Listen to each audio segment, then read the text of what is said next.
hard not to be a fan of the Quake series at this point. id Software's long-running first-person shooter franchise has served as a great technology showcase for the latest and greatest in PC hardware, but first and foremost, it's been a great series of exciting action games both online and off. Quake 4 marks the first time that the game hasn't appeared on an all-new engine. Instead, Quake 4 runs on the same technology that built Doom 3. It's also the first time that the game hasn't been developed by id, who takes an executive producer credit this time around, leaving the heavy lifting to Raven Software, a group of talented first-person shooter developers in their own right. The resulting product is an amazing-looking game with an exciting single-player campaign. The multiplayer is patterned after Quake 3 Arena, though, which is still fun, but it isn't quite the leap forward that you're used to seeing from the series' online play. The single-player campaign takes place immediately after the conclusion of Quake 2. In case you don't remember, that's the one where the nameless Space Marine made his way from one end of the planet Stragos to the other, blowing a hole in anything that gets in his way.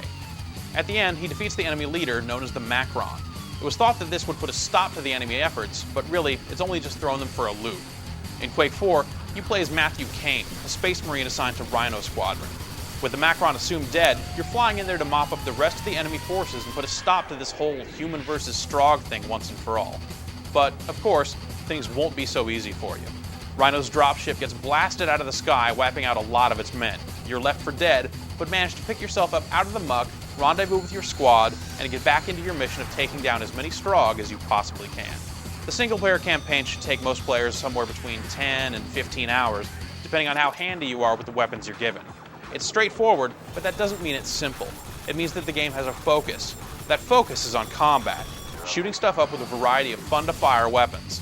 It also feels modern, unlike the throwback feel that Doom 3 was going for. There's a lot more stuff to shoot in Quake 4, which adds to the excitement.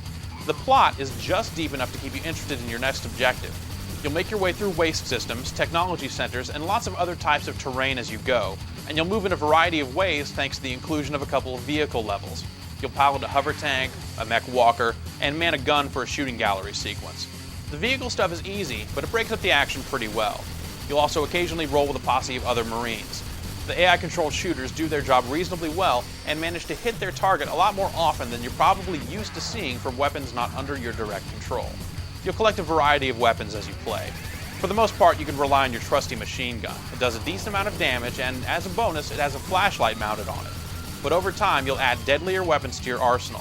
If you've been playing the Quake games over the years, they'll all look pretty familiar to you. You'll get a shotgun, a grenade launcher, a nail gun, a rocket launcher, a rail gun, the hyper blaster, and so on. Also, you'll come across weapon upgrades as you progress through the story. These add some additional tactical considerations to your weapon selection. That flashlight is nice, but the upgraded nail gun can fire homing shots, and the upgraded lightning gun can chain lightning off of your target to also hit additional nearby enemies. This makes most of the weapons useful in different scenarios. While the single player has a lot going for it, the multiplayer feels like it fell out of some kind of time warp. That's because the game's developers are essentially trying to duplicate the multiplayer from Quake 3. That's a noble goal in some respects. Quake 3's multiplayer provided some of the best deathmatch I've ever played, but 6 years later, it's a little bit stale. You get the same basic modes you'd expect to see: deathmatch, team deathmatch, a one-on-one tournament mode, and 2 slight variants on capture the flag. You'll see a few maps from previous Quake games in there, which is nice for scratching that nostalgic itch, but seeing as how Quake 3 still runs on modern machines, it's tough to feel nostalgic for it at this point. Plus, parts of the multiplayer just don't feel quite right when compared to Quake 3.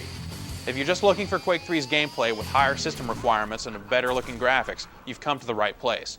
But that's not exactly impressive in this day and age. The star of the show is the game's graphics.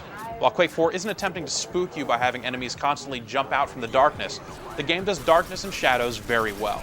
This lends the game an ominous feel that makes you wonder what exactly the Strog are using all of this crazy biomechanical machinery for. That said, the game has system requirements that look reasonable, but keep in mind that if you barely beat that mark, you'll have to turn down the detail and run at a lower resolution.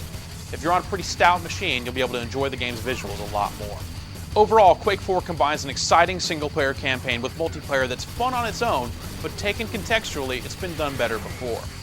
All in all, though, it's a great game that first-person shooter fans should definitely enjoy.